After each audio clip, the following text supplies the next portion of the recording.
Here's a weird thought experiment. Imagine you could fold an entire encyclopedia, thousands of pages of information, down to the size of a postage stamp. Do not compress it. Do not summarize it. Actually fold it, every word intact, waiting to be unfolded in a fraction of a second. That sounds like science fiction, but you've probably scanned that exact idea dozens of times this week without giving it a second thought. Those little black and white squares. They are hiding a surprisingly brilliant secret. Welcome to the logic of simple things. Today, we're cracking open the QR code.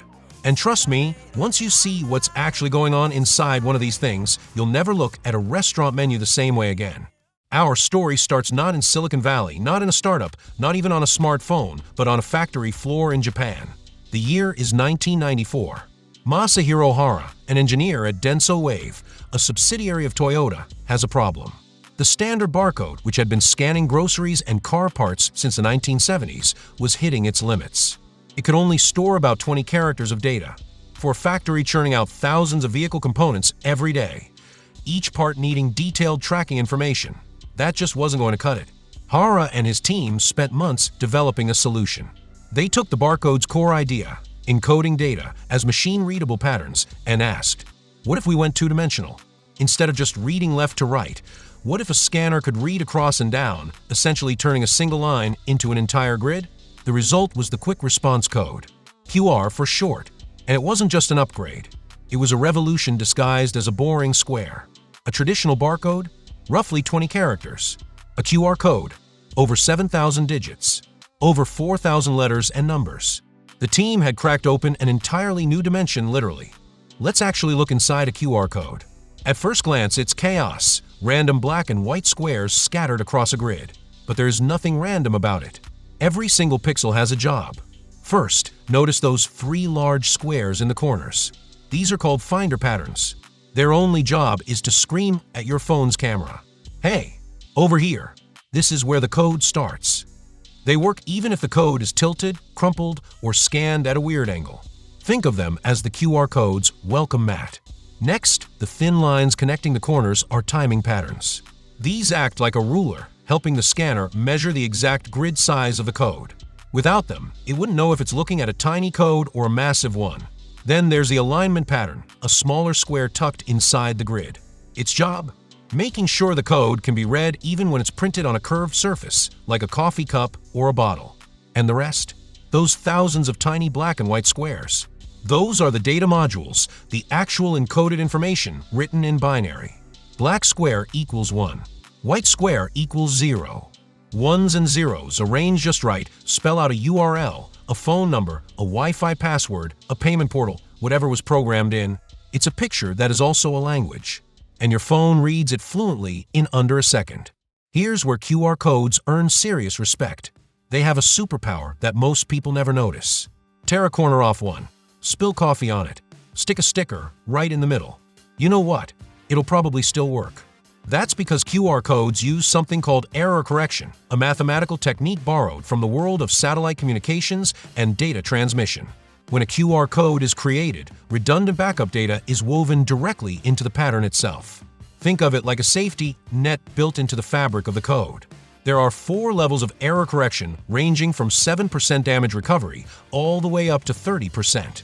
That top level, called level H, means nearly a third of the entire code can be missing, destroyed, or illegible.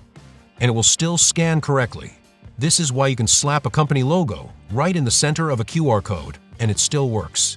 Designers aren't bypassing the system. They're using the built-in redundancy to their advantage. That little logo sits exactly where backup data can cover for it. For the first decade of its life, the QR code was a niche industrial tool.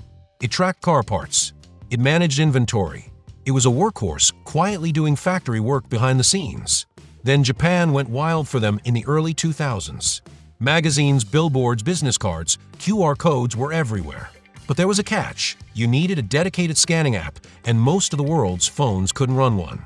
The real turning point came in 2017. Apple quietly embedded QR scanning directly into the iPhone camera, no app required. Android followed. Suddenly, 2 billion smartphones became QR readers overnight. The barrier to entry vanished. And then came 2020.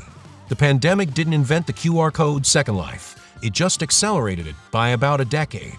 contactless menus, digital check-ins, vaccine records, payment terminals.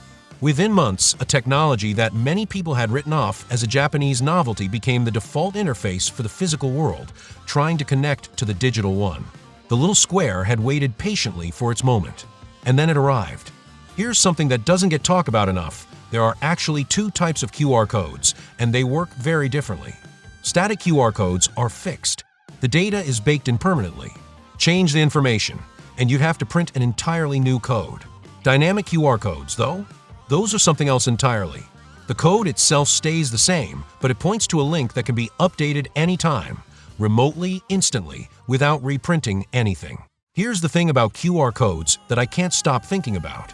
They represent a genuinely rare category of invention, something so well designed, so deeply right, that decades of technological change couldn't improve on the fundamental idea, only expand it.